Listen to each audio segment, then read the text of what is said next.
A very good evening, a warm welcome to Dan Really Likes Wine, presented by Pick n Pay. And welcome for the very first time ever. I feel a little ashamed saying this because we've been planning to do a show from here for a while. We finally got there thanks to my good friend Steve, who's dragged me along. This is Mr. Pants. It is the size of a Hong Kong bathroom. You can see it there. It is a tiny little spot that's been going for a couple of years now, but it is a charming little wine bar and as good a place to find an eclectic selection of South African wine as there is. You can see a whole range of bottles, both South African and from beyond. And that is one of the chief attractions, that there is wine from all over the world and that you can get it by the glass, by the bottle, get a whole selection of wine and come through and try different glasses from different parts of the world, different varieties, and have a really, really good evening. It's tucked away a little corner of Blair Gallery, and it is where on a Monday evening when they are closed, the Joburg Foodie, who's with me this evening, has found a set of keys. I don't think the owners know we're here. So if you're watching this and you own Mr. Pants, thank you for having us, and thank you for sharing your spot with us on a night which showcases something rather special.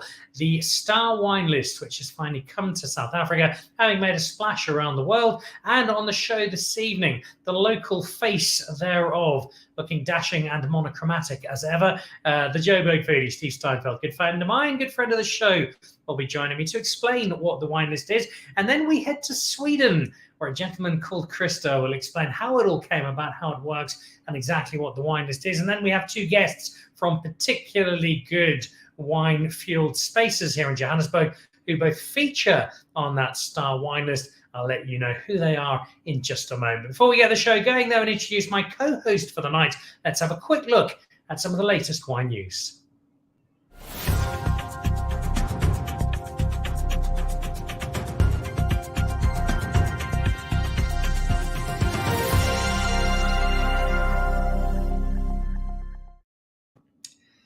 Now, this is coming up the Heritage Day weekend. The guys at Nederburg in their Manor House, which you've done a couple of events from over the years. It is a splendid spot. It's loads of history. They redid it a couple of years ago, and it is a charming space to go. That Heritage Weekend, which is next weekend, from Friday through till Sunday, 550 Rand for the two of you. Gets you a giant tomahawk, whole pile of sides, and a couple of glasses, the double barrel reserve. Remember, that's the wine where all five of the components have been put together in separate barrels in a Bordeaux style blend and then brought back together for a second time in a barrel together. And it makes for a really good addition to the Nederburg red wine option, and plenty of stuff for kids as well. So if you're looking for something next weekend, then Nederburg would be a great spot to go. It really is beautiful out in that particular part of Paarl. And then this is really special. This is Dampy Bailey. You may remember he was on the show that we had down in Franschhoek just a couple of years ago at Boschendal, when we launched the Boschendal Stellenbosch Cabernet Sauvignon. And it wasn't that long afterwards when Dampy, one of the great characters of South African wine, sadly said goodbye. He lived a great life. He'd inspired so many, and he is now in turn being celebrated with a rather special magnum, a limited edition of one of South Africa's most iconic wines, the Chateau Libertas. If you can get your hands on Chateau Libertas from the 70s, when it was a predominantly Cabernet Sauvignon Cinsault blend, they've held remarkably as some of South Africa's finer vintage wines. It is a brand that's had some ups and downs since then, but I think this is going to nudge it in the right direction. And here's a little bit of the backstory on this brand new wine.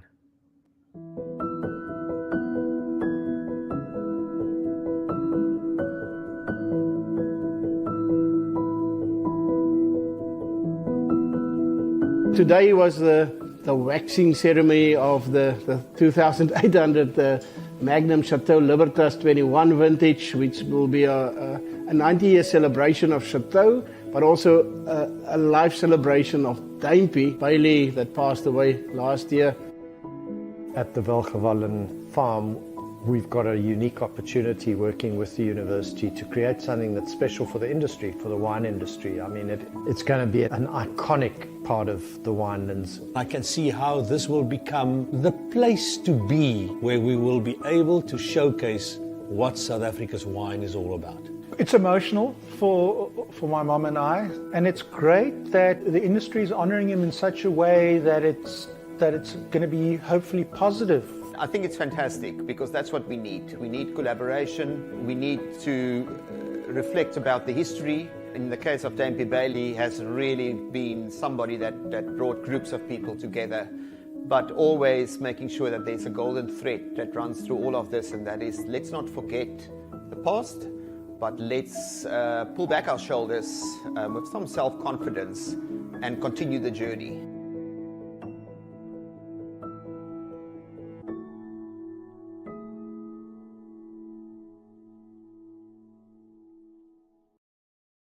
So that's coming out in a couple of weeks. The Chateau Libertas Magnum, only 2,800 bottles, remembering just a wonderful man. Yes, he had a huge impact on the South African wine industry, but such a kind and generous man with his time and with his knowledge. There are very few people in the wine industry in South Africa who haven't been touched directly or indirectly by the great Dame Bailey. What a wonderful way to remember such a fabulous man. And then this takes me to last weekend and indirectly into my co-host for this evening. Now, you've got there on the left with a beard that probably needs a bit of maintenance, Gerrit Kilpin from Great Domains, the wonderful Chipang Molisano, one of South Africa's top wine writers, myself in my best lumberjack outfit, Joseph Dafana, Tongai Joseph Dafana, 1/4 of the Blind Ambition sommeliers from Zimbabwe, the great Miguel Chan, arguably the most influential Mauritian on the planet, and Ruan Durvanacher, who heads up food and beverage, but in particular the wine list at the Old Oak out at Royal Johannesburg. That was the second of 2 nights we had last week. That was the Friday night out at the cinema, the night before we'd been down in Cape Town. This was Johannesburg, where together with in Cape Town we had people like the Joburg Foodie and Melu Lambert and Meg van der Merwe from Bo Constantia, all watching this quite wonderful Zimbabwean wine documentary, Blind Ambition. It's won plenty of awards, and you see why. And one of the guests who joined me will be on the show there. That's Miguel Chan, who will be with us shortly. But with me right now and co-hosting the show this evening is a very good friend of mine, Steve Steinfeld. Welcome. Thank you. Good to have Yeah, you. it's great to be on the show. And we've got a lot to talk about this evening, Yeah. especially about this new adventure of yours. But before we do that, we must throw back to that movie last week. It was the first time I'd seen it. I think Yeah, it's the first time you likewise. saw it as well. I had pretty high expectations, and they were surpassed. How was your experience? Yeah, exactly the same. I mean, we've all heard the story through the industry, through the 4 incredible men who it's about, but to kind of see it all come together was really spectacular. It's a beautiful film, really well made, and yeah, just a wonderful story. I think well worth going to see it. If you haven't seen it yet, there are screenings happening in various parts of the world. And if you happen to be on British Airways, as I will be next weekend, you can catch it there as well, amongst others. It's a terrific story that showcases South African wine to the world, which is exactly what one of your multiple new adventures is doing, Stephen. Bouncing between Joburg and Cape Town, as you do. An email landed in my inbox a few weeks ago. Star Wine List arrives in South Africa. I have to be honest, I didn't really know what that was. And then I read it, and then I saw your name, so I realized it must be important, and had a good look through. Introduce us before we head over to the man who started it all. The Star Wine List, what is it? Yeah, thanks, Dan. It is a really cool program, and as you say, it takes South African wine to the world. It is an app and a website that basically showcases the best wine bars, wine lists, wine restaurants around the world. Many of them have the wine list, so you can actually go and see ahead of time what you are able to order, or you can even search by bottle if you want to go find a particular bottle if you are in a city somewhere. But yeah, it's an amazing platform that really just has given me the opportunity, at least, to write about my favorite wine places in Johannesburg, and we've actually just launched Pretoria as well. And yeah, it's available for worldwide.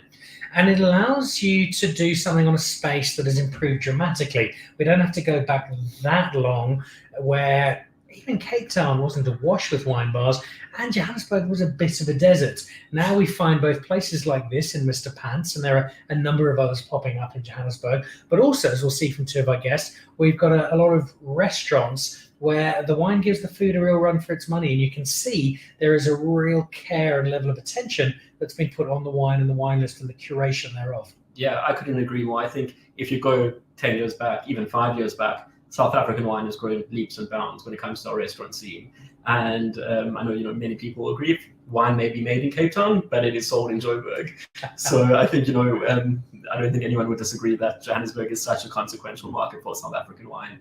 And our restaurants have really started in the last few years upping the game, showing amazing wines, really showcasing different producers, small scale producers, and putting care into who's on the list. Whereas I think if we look not so long ago, a lot of it just used to be the big names from, all the co-ops. And yeah, I think it's great to see a change. And it's given us a space now where a place like Mr. Pants can exist. This is minuscule. It is a tiny space. You get maybe a dozen people in here if you're lucky, and another dozen or so outside. And yet behind us, we'll see bottle upon bottle upon bottle of not just great South African wine, but really interesting wine from right around the world. This is a gem. 100%. And it's, as you say, I think it's like 15 square meters or something like that. It is probably the smallest wine bar in the country. I don't know of any that would rival it. But it has all these incredible wines we see behind us. And what I love the most is it's all by the glass. So normally you go to a restaurant and they might have an amazing wine list, but the by the glass isn't so cool. Whereas here you can come and you can have all these wines behind us. I mean, we can see there's some Damascene there, there's some Taibosh, there's a bit of some Adi Warnenhorst I can see. Yeah, there's a really cool selection of both local and international wines. And just having the opportunity to showcase that is really cool. That makes Mr. Pants one of the highlights on Star Wine List Johannesburg. But it's not just Johannesburg, nor Pretoria, nor Cape Town to sit on. This is, in fact, global with 35 different territories represented. And that's all thanks to the man who kicked it off. So let's head off. We've had some Swedes on the show before, but they've been visiting in South Africa, buying wine for a rather confusing system they have in Sweden of getting wine together. The first time that we've actually crossed to Sweden, in this case to Stockholm. So let's meet a man called Kirster, who is the guy behind all this. Kirster, a very warm welcome. Thank you so much for joining us on Dan Really Likes Wine, for being part of the show. Give us the background. How did Star Wine List come about? Yeah, thank you so much, Dan. It's amazing to be with you. I wish I was at the wine bar. It looks absolutely great with all those selections behind you. I'm at the office, Star Wines in Stockholm, Sweden. And it started really 5 years ago. My background is I'm a journalist, and I've been starting a few companies in wine and communication. And I started this one because I thought there are so many restaurant guides in the world, Michelin and 50 Best, etc. But when you're a wine lover, you often end up asking your friends, hey, I'm going to Berlin or Cape Town or Joburg. Where should I go and drink wine? And you get recommendations from people in the trade. So we thought, let's try and build a guide for wine lovers, by wine lovers, showcasing everything from small wine bars, which you're in now, to bistros and fine dining, and really build that step by step around the world with great people contributing who know what they're talking about, including Steve now in Joburg and Pretoria. And you've clearly taken off spectacularly, because although South Africa has only just been added, you had many other territories beforehand. Give us a sense of where else around the world we find Star Wine List, and why you think it has taken off as successfully as it has. Yeah, thank you. I mean, we wanted to do it with quality and do it. It's not crowdsourced and anonymous recommendations on the net, but really following our network with people in wine and building it step by step, but also building a global map of it. So we're in 35 countries now in all continents, and I think that it's taken off because people like the writing of Steve and others and getting those insider tips, and we see that we get incoming emails and communications every week from restaurants in France thanking for visitors dropping in through Star Wine List, and restaurants in Hungary wondering when are we going to launch in Hungary and things like that. So it's a lot of fun. So for somebody who is hearing about this for the very first time, think, okay, well, this sounds quite interesting. But what is the basic pitch? Why should the average person in the street, if it is indeed aimed at the average person in the street, be jumping onto the app, be going online and be exploring Star Wine List as part of their global wine adventure? I think first of all is, if you're interested in wine and love drinking wine when you go to restaurants and wine bars, that's of course the key audience. But and you can find great places by going through the maps or the guides and reading stories about wine in restaurants and interviews with wine personalities showcasing wine service in different countries, like from Bangkok to Australia and South Africa. But I think also that if you're a foodie, there was one sommelier in Copenhagen that highlighted, even if you're not super interested in wine, it's actually quite a great restaurant guide, because restaurants that care about wine are very likely to be great at food as well. The opposite is not always the case, right? So I think if you like going out to great places, you'll find things there.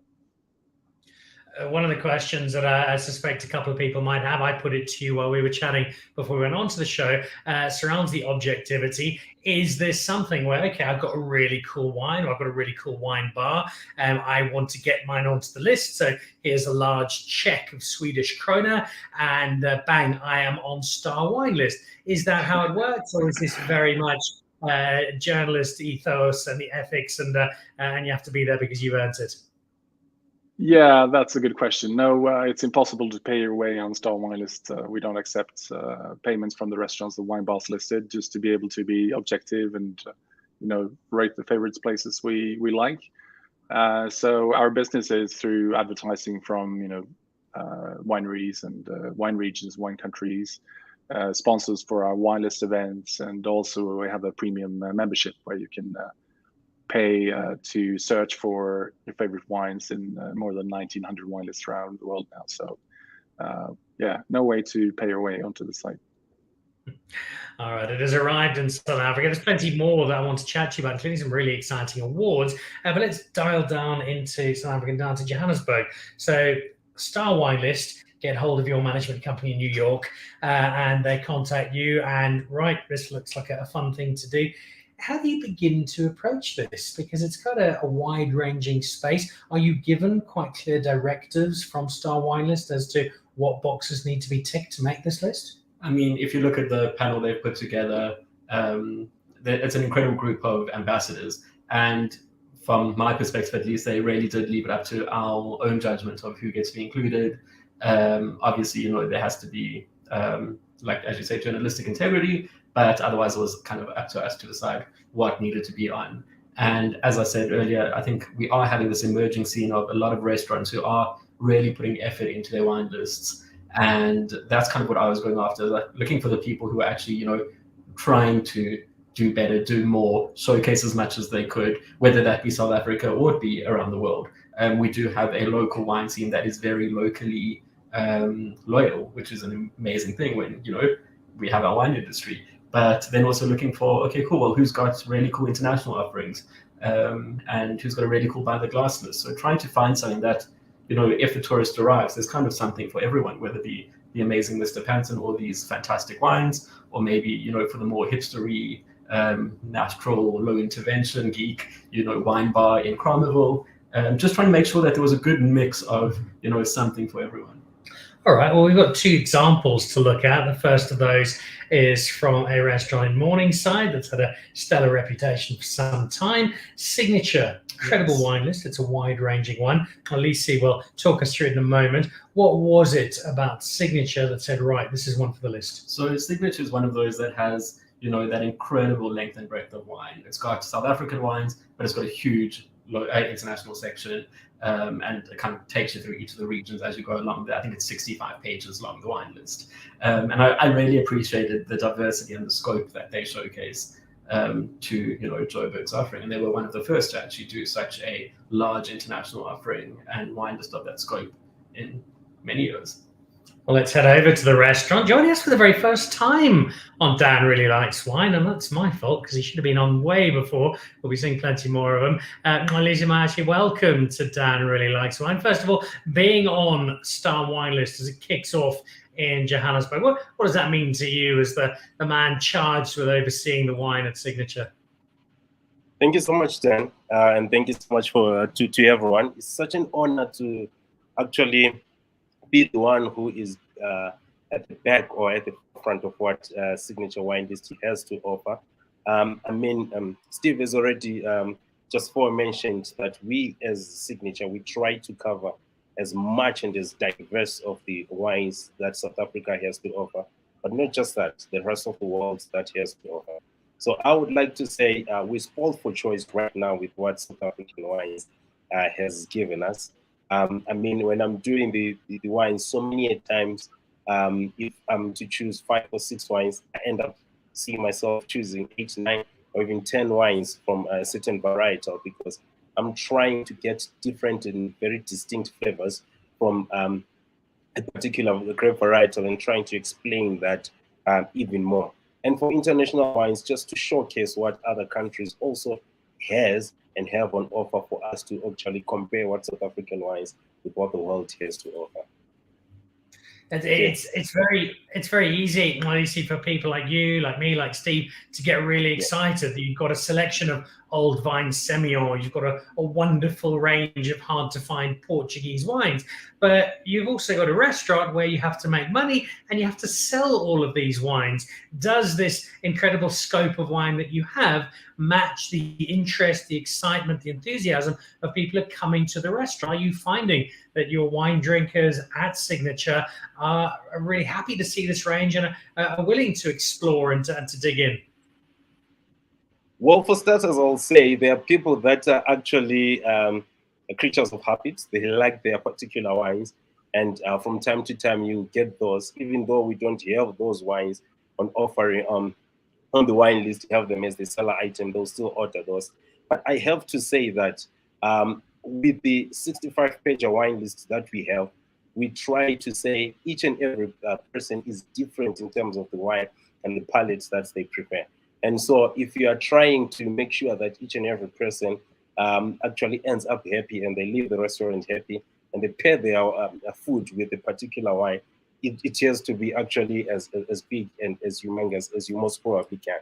But for me, it's about looking at the style of the winemaker, what they are interested in doing, and then coming up with and saying on the food items that we have, how can we best match that and come up with the best marriage that works for the both.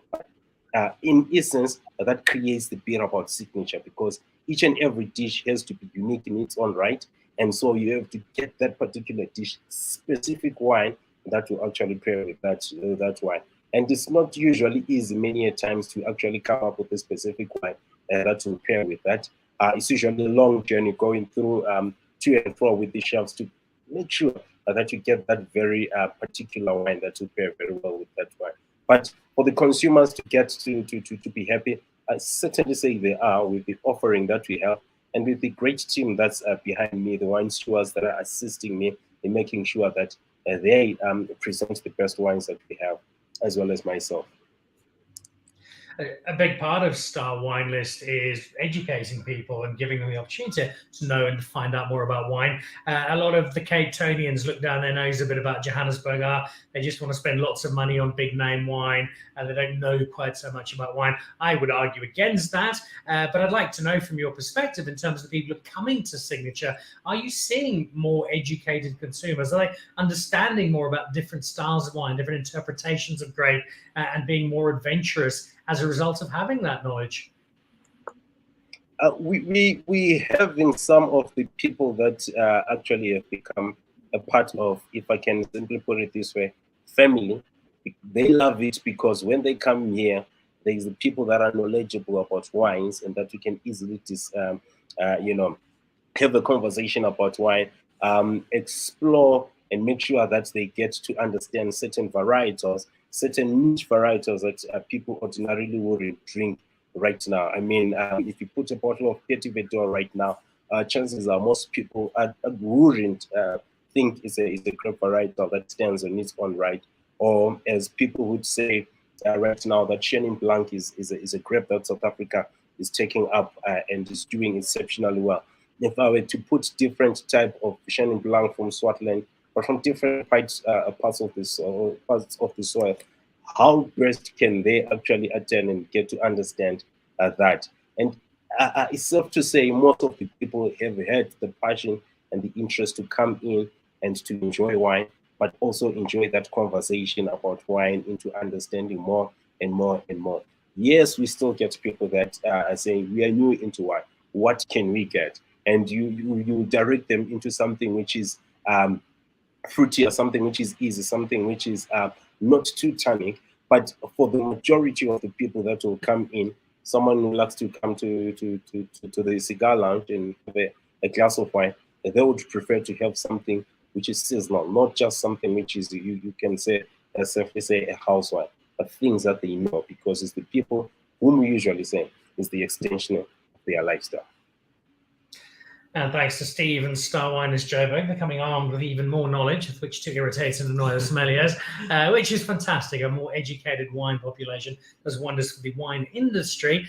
Somebody else who's a real champion of getting people to know more about wine is the finest export Mauritius can lay claim to, lounging on the sun deck over at the Santon Sun. Miguel Chan, Le Roi de Maurice, lovely to have you back on the show. Same question I asked of Mxolisi to be on Star Wine List, Johannesburg, as it kicks off. How much of a smile does that put on your face, Miguel? Well, first of all, Dan, thank you for having me on your show this afternoon. And Steve, great to see you again. And yes, it's a real honor to be recognized and to be featured on the starting edition of the Star Wine List. It certainly means a lot to the team, where there has been numerous years of work done behind the scene to be where we are today. Something that I would like to add on to what Steve mentioned earlier and what you've also added, Dan, is 10 years ago, Johannesburg was a Wild West. The market was dominated by the bigger brand, which I would call, with all due respect, supermarket brands. And what we've seen over the time, there has been the education and there has been lots of interest. It's a growing market. In fact, when we look at Johannesburg, it is the biggest wine market in the world for Cape wines, bottled Cape wines, something that no one really talked much about it, but the potential and the growth and the footprint of the city, of this province, it's massive, and what it does to the Cape wine industry. And so much has been done and changed over the years, where what we're seeing today, it is not only one of the most complex wine market in the world, especially for a sommelier, because we are dealing with a diversity of clientele where you have some that are still attached to brands that are either sentimental to them, but you also have the quest of an emerging wine consumer where they want to see what's the best from the Cape. They may not be available in huge quantity, those wines, but the interest is there, the demand is there. Education is important, but Johannesburg compared to Cape Town, there's one thing that demarks the two provinces, is the service aspect. Here, the service is super fast, whereas in Cape Town, it's much more laid back, where there is time to talk to the consumer and to talk them through what's happening in the industry. Whereas here, because of the fast pace, one has to align itself by really being sleek in terms of the wine's presentation and making it easy. What I mean by this is, as much as the market is driven by Merlot, Sauvignon Blanc, and the upcoming Chardonnay, Cheneuf to that extent, we have the alternative varieties where there are so much interest today. What I mean by alternative varieties are things like Albarino, Gruner Veltliner, Asiatico of late, starting to surface on the horizon, Grenache Blanc, or the reds, Malbec, Sangiovese, and Nebbiolo. These are things that they will never, ever be the volume of the wine consumption yet. However, as sommeliers and any operators in the food and beverage industry, is to actually prepare for the future, laying the foundation for what it will be for the next 5, 8, 10 years. And the role of sommeliers today is obviously the objectivity on choosing the wines for the list and making sure that quality prevails, and also sexy producers. Yeah. Which leads into a question on wine lists, which you are uniquely poised to answer because you do it more than anybody else in the country. There are dozens and dozens of properties in the Southern Sun Group that, as sommelier in chief, you have to oversee. Now, the easy job would be to make up one, photocopy it 60 times, and fax it off to all your hotels around South Africa. Knowing you well enough, that's not what you do. How complicated is it looking at your different properties, the different market segments they speak to create a wine list that not only satisfies all of them, but also somehow makes its way through this extraordinary offering we have in South Africa from this vast array of grapes, as you've just said, that we do so well, and that's before you even get to any of the internationals. Yes, it's the most important thing, especially in my role, is if the day I have to copy paste a wine list for each and every other property, that's the day I will have to retire with immediate effect. Otherwise, the job will get super boring. There is so much wine out there to showcase. Also, we have to bear in mind that Johannesburg as a whole, there are pockets We have Sandton, we have the northern suburb, which is around Fourways. We have the east run around the airport or Tambo Airport. And these are all different markets. Even if we compare Sandton to Hyde Park to Rosebank, it's 3 distinct markets, 3 distinct tastes. And to copy paste is simply not going to work. And the aim is to first understanding where and what our property offers, what kind of food, what type of cuisine, what type of concept, and from there on, work in collaboration with the team of each and every property, understanding what are their needs, guide them through the process, and also they are at the forefront of the customer every single day. So they have specific requests that we have to take care of, because the most important role as a sommelier, besides tasting and recognizing great quality wine and benchmarking, is the humility aspect. The humility aspect is not about imposing or having a Miguel Chan wine list. It will never happen. I always say, if there is a wine list of mine, there will be only Pinot Noir and Riesling on it, nothing else, or very high acid wines. So the reality is about showcasing diversity, and diversity we have in South Africa.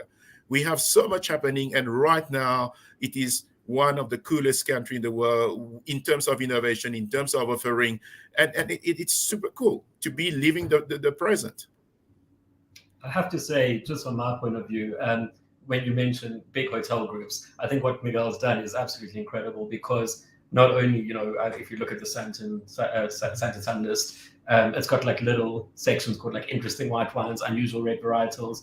But if you think about the sheer volume that as a hotel group, you have the impact to explore and showcase South African wine, and that's without even going into what Miguel has done with auction wine. I think it's really played a huge part in shaping our at least international perspective of local wine. And I think that's what, I know you and I have both spent some time on that sun deck, and he's got a great range of wine. Similar to what we have here, we are, of course, broadcasting live from Mr. Pants, where we've locked the owner out and we're working our way through his vintage collection of Chablis, and very happily so, and celebrating the international aspect of Star Wine List. But it's not just the wine list. Kirster, you've got this and you've kicked it in, and that is really exciting. But you're also getting behind Young Sommeliers. Tell me about October 4 and a rather special event that precedes Cape Wine. Yeah, thank you. It's we're very lucky to be invited by SASA, the Sommelier Association of South Africa, to join the Best Young Sommelier of South Africa event in Stellenbosch, October 4th, just before Cape Wine. And we're going to do our Star Wines of the Year awards for the first time in South Africa. So we are going with our international and local top sommelier jury to look at South African wine lists and name some finalists and celebrate great wine lists of South Africa and the teams behind them at the same time in Stellenbosch in October.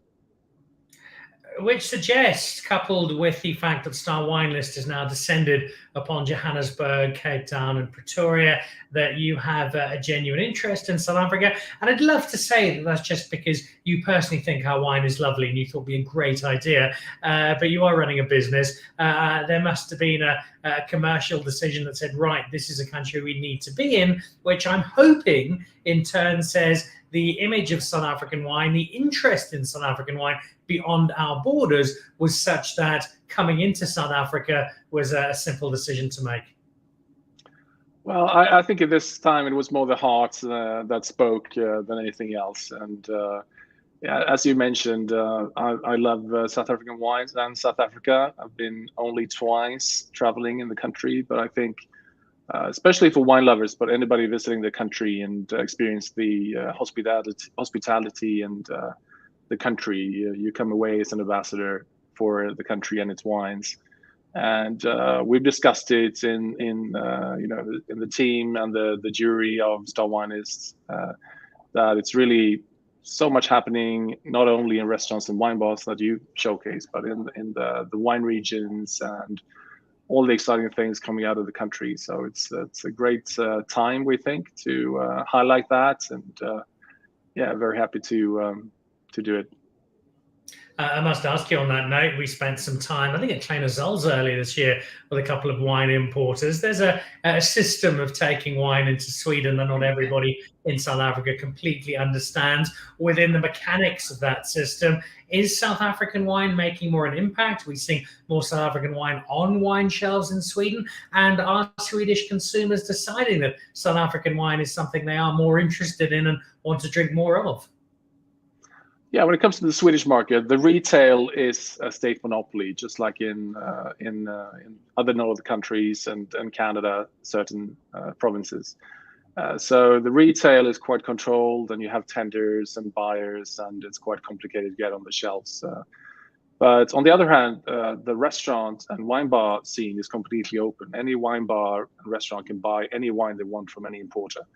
And that's a huge selection of much more interesting stuff than you can usually find when you come through the big tenders. So that's where you go to, experience what's happening and hear the stories and taste wines and try things out especially for smaller producers that probably don't make it very often onto the shelves. I'm glad to hear that. And it makes it a resource that says if I happen to be in Stockholm, I can go and find where there is some South African wine, if that's what I'm looking for, or have a look at the best sort of wine bars. Miguel is somebody who travels relentlessly and gets to spend some time in different parts of the world. How cool is that for you as a resource? You've now got this map of wine bars that can guide you around a particular city. Sorry, I lost you there. Yes, so it came with a delay here, Dan. I reckon what is cool about the Star Wine is it gives the opportunity to not only, because any one of us that when we travel, not only we search for places to go, but having it on an app and the ease of using it and checking around and obviously places that are recommended by peers and other mentions, it certainly add to the experience. Wine is all about the experience and yeah, discovering new places. Yeah. Well, that's what I will be using it for on my travels as I go forward.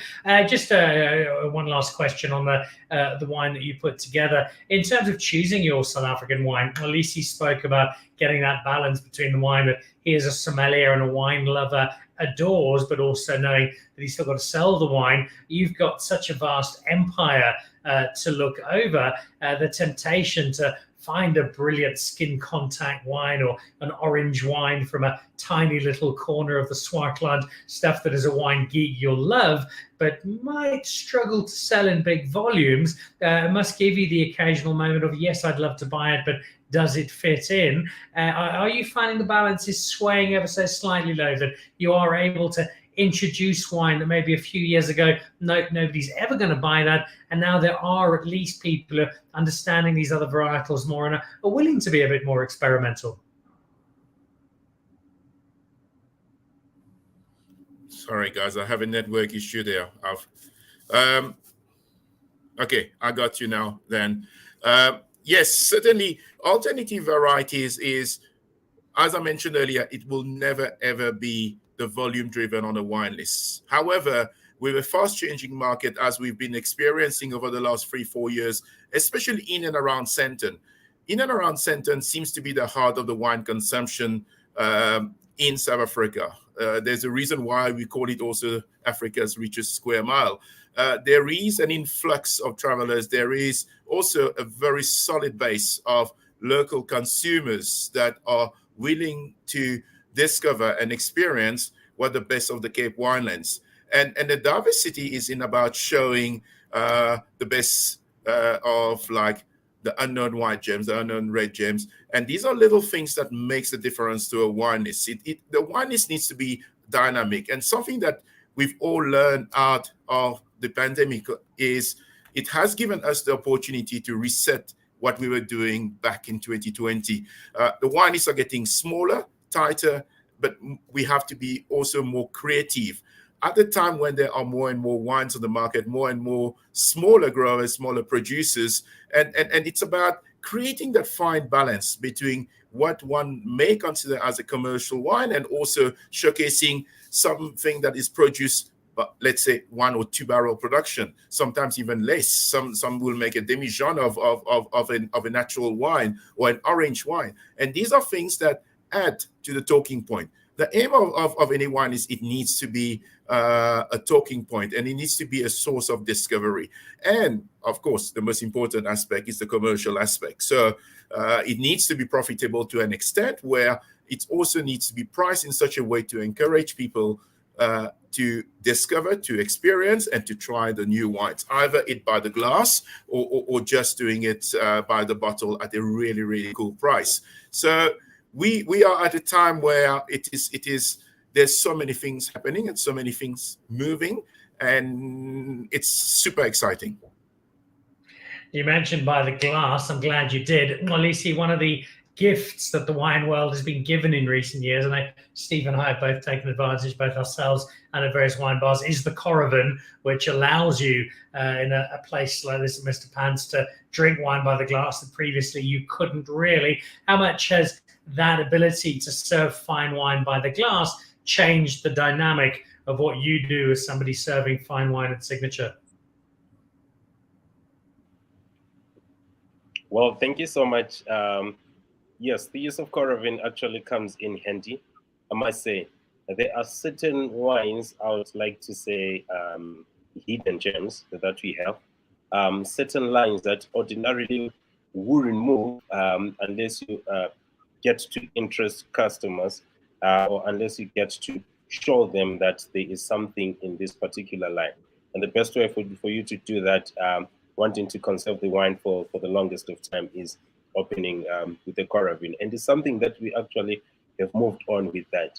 I personally would open any particular bottle of wine that we have at the shop, as long as is, again, those people that have consistently shown the passion of love and understanding the wine. And if I understand a certain palate and what people are looking for, if I don't have that particular line readily available by the class, and then I wouldn't mind to open a bottle of wine using Coravin, because I know that in the next couple of days or in the next week, I'll be able to sell the rest of it as well, based on the availability of what people can do. So yes, we still have people that will still ask for a particular line which is not available by the class, but they want to try that, and it's open that we still can do it by the class. But I also must emphasize that there is the use of half bottles, the 375 ml bottles offering. So over and above those that can say, okay, can I have a full bottle? You still can get a half bottle. That is about 2 glasses or 3 glasses, depending on how much you carry. So yes, we still would do that, and it has come in handy so that the niche varietals that ordinarily people are shying away from, you can actually interest people and say, okay, try a Cabernet Franc, try a Grenache Blanc, because I know that is something which is different based on what I would have asked and what they are looking for in terms of the flavor profiles. And what that now means, and Steve, it's great for people like you and I who love eating out, is you can now get 3 different glasses of wine across 3 different courses, or better yet, 2 glasses of wine with the same course to see how they play off, or in some cases 3, as I've seen you do a number of times at lunch, which pairings, you have to find the perfect pairing. It allows you to bring out different elements of food. It's a really fun part of that food wine journey. Oh, without a doubt. And I think one topic that has kind of woven its way through our conversation is educating our consumers about wine. And I think the easiest way to do that is through a accessible by the glass list of interesting wines. Because, you know, if we go back to old lists, yes, they may have had very cool wines, but the by the glasses were, you know, not to name them, but we all know who they are and what they were. And it was 1 Sauvignon Blanc, 1 Cabernet, maybe a Pinotage, and the occasional Rosé.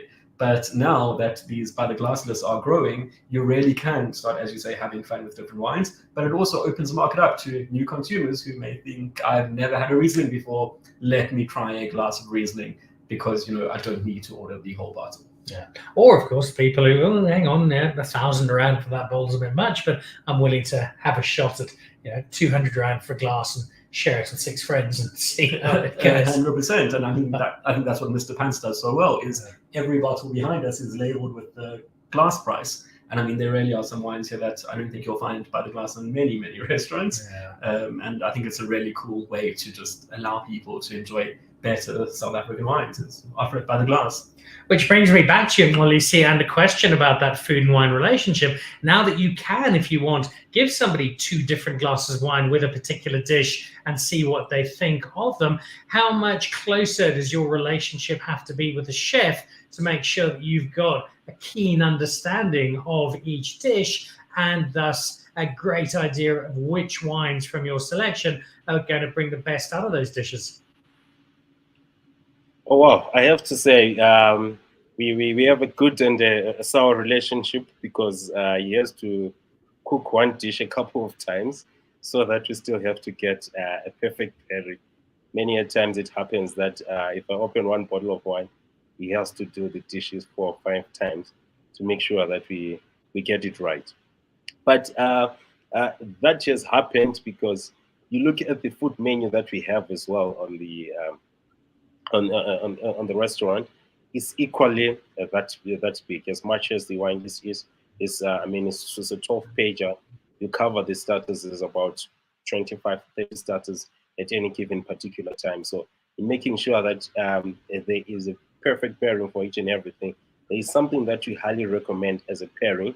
But listen, people can have something different that they would want to have at the end of the day, because it's based on what the consumer would prefer at the end of it all.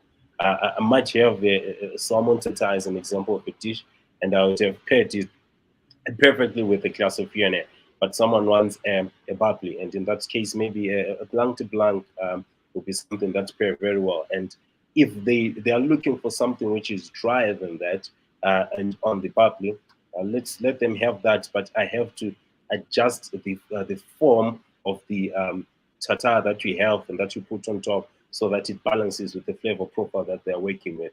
So on the essence of not busy and everything working according to plan, we can adjust accordingly.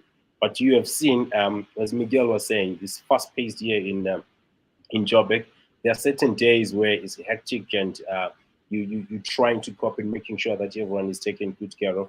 And that's where you stick to what you have on the menu, you stick to what you have on the wine list, but try to make sure that each and every consumer, each and every guest is taken good care of and they are happy after all.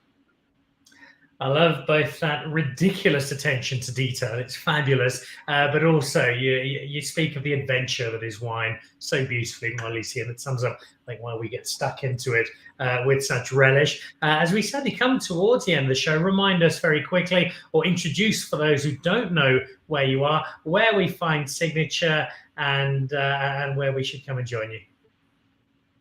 Thank you so much. So Signature Restaurant is currently located at the Morningside Shopping Center, the shop number 13, upper 13. It's at the back of the center, and you can easily see it because each and every person that comes into the center, they'll speak about Signature. And please come and get the experience of what Signature is all about. The name Signature comes in because just like your signature, everything is attention to detail. No one has a signature which is the same with the same person. So the service that you give to one particular person doesn't necessarily need to be the same with the one that you offer to each and every person. So come and see it yourself. You will definitely be wowed with the experience that you'll get at Signature. Thank you. Consider it as an open invitation from Mxolisi to come and share his wine with him. I remember, I think we were talking about this last week, the first time I ever went to the deck at the Santon Sun, and there was the Mauritian wine god in his trademark Speedo lying by the side of the pool with a glass of bubbles in hand. Standard Miguel Chan on a usual Tuesday afternoon.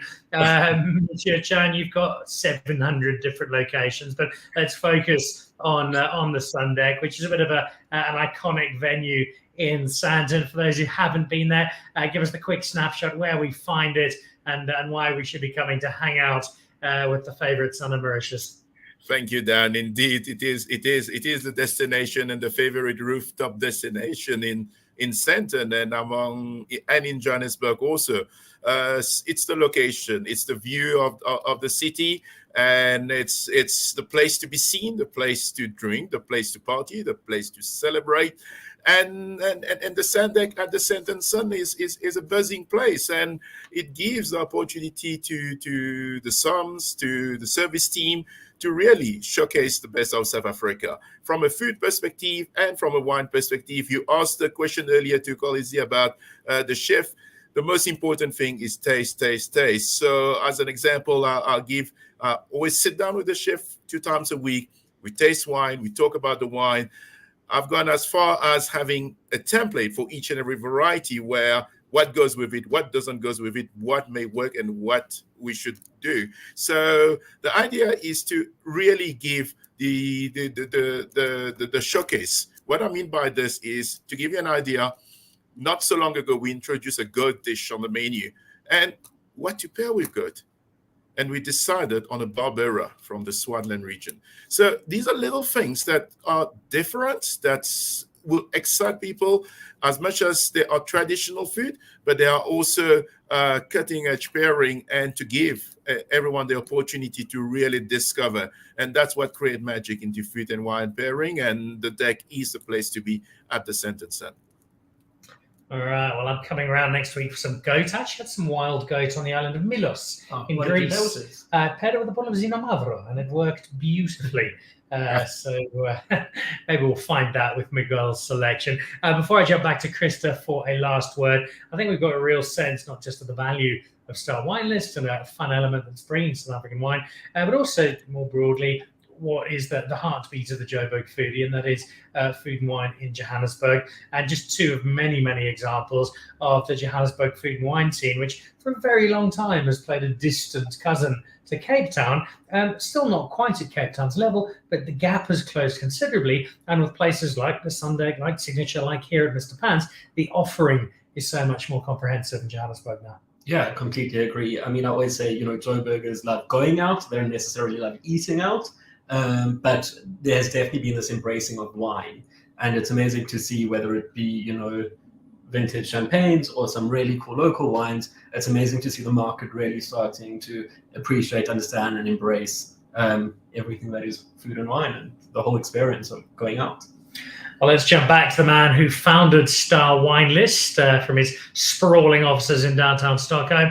Kirster, you've touched down now in South Africa. You've got your 3rd city complete. Is that just ticked and move on, or is it an evolving process? Are you constantly updating what's on offer, what we can find? Will you be keeping a very close and regular eye on the South African wine scene through Star Wine List? Absolutely, and one part, of course, is to keep updated when things happen in Joburg as well. Places opening and closing, etc. But also going out into the wine regions, out in the countryside, and cover places off the beaten track in other cities and towns. So we'll definitely grow our South Africa map going forward. And very, very exciting also to hear Miguel and Mxolisi, and I want to look at booking sites and get flights to Joburg and experience everything that's going on there. Well, consider yourself most welcome if you didn't already. We'd love to have you here and be able to introduce you to a city that I think you will find, given that I've spent some time in Sweden spending the Rand, is a lot easier for you to visit than for me to do vice versa. So we look forward to having you here. Kirster, thank you so much for being part of the show.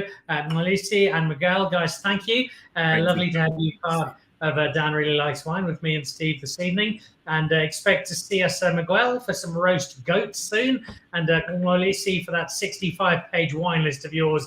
We're coming to do some work. And Kirster, let us know when those tickets are booked, and we shall see you happily in Johannesburg. Gentlemen, thank you all very, very much indeed. Thank you very much. Thank you, Dan. Cheers. Thank you. Cheers. And Steve, thank you for joining me. You always make a splendid co-host. And let's have a quick look at the bottle we're drinking before we say goodbye to Mr. Pants. Yeah. There we go. I've had 1 glass. Steve has had 6. We've got some 2020 Chablis. There we go. Very nice. Let's pop it right in the front there. Some Domaine Long de Paquis. And there we go. For the people who hate Chardonnay but love Chablis, there is your perfect bottle. Good luck with Star Wine List. I think you'll have a lot of fun with it. Yeah, if it means you have to eat and drink up, then so be it. And good luck on the 4th. I think it's a really exciting sommelier competition, and well done to you guys for getting behind it. Thank you. That should be really exciting. Looking forward to seeing which of the wine lists come out on top. Right. It is a very, very busy month. On this coming Thursday, I will be at Reciprocal at Frijon HQ as we look at the latest selection of reciprocal wines that they brought in from around the world. Next Monday, I'll be sitting with the Cape Winemakers Guild as we chat to them ahead of their big auction. It is a really, really exciting evening. And at the end of the month, look out for 2 shows live from St Andrews in Scotland at the Alfred Dunhill Links Championships, where we raise a couple of South African glasses to some world-class golf and see just how well South African golf is doing abroad, and more so, how well South African wine is doing beyond our borders. For now, jump onto starwinelist.com if you want to go and have a look. Download the app from your preferred app store. You will get the scribblings of Steve Steinfeld, the Joburg Foodie, which are always worth looking through, and a great guide to maybe, even if you live in Johannesburg, 1 or 2 spots you might have missed. I see Zoane Jordan Smit is watching the show. Jealous of the wines behind you. Mr. Pants is a favorite wine spot in Josie. It certainly is, Zoane, and thank you very much for watching. Steve, we'll catch up with you again soon. Thanks, Dan. Much appreciated. And a big thank you to Shane and the team at Mr. Pants, and to Kirster and the team at Star Wine List. And also thank you to Mxolisi and to Miguel. See you on Thursday at Reciprocal with Michael Frijon. Until then, goodbye. To join the Pick and Pay Wine Club, simply SMS your smart shopper number to 36775. It's absolutely free, and you'll get for yourself 3 times the smart shopper points on every bottle of wine bought. You'll also get a 20% discount on 10 different wines each month, a 25% discount on a case of wine, and a Magnum, some terrific competitions and invitations to awesome events.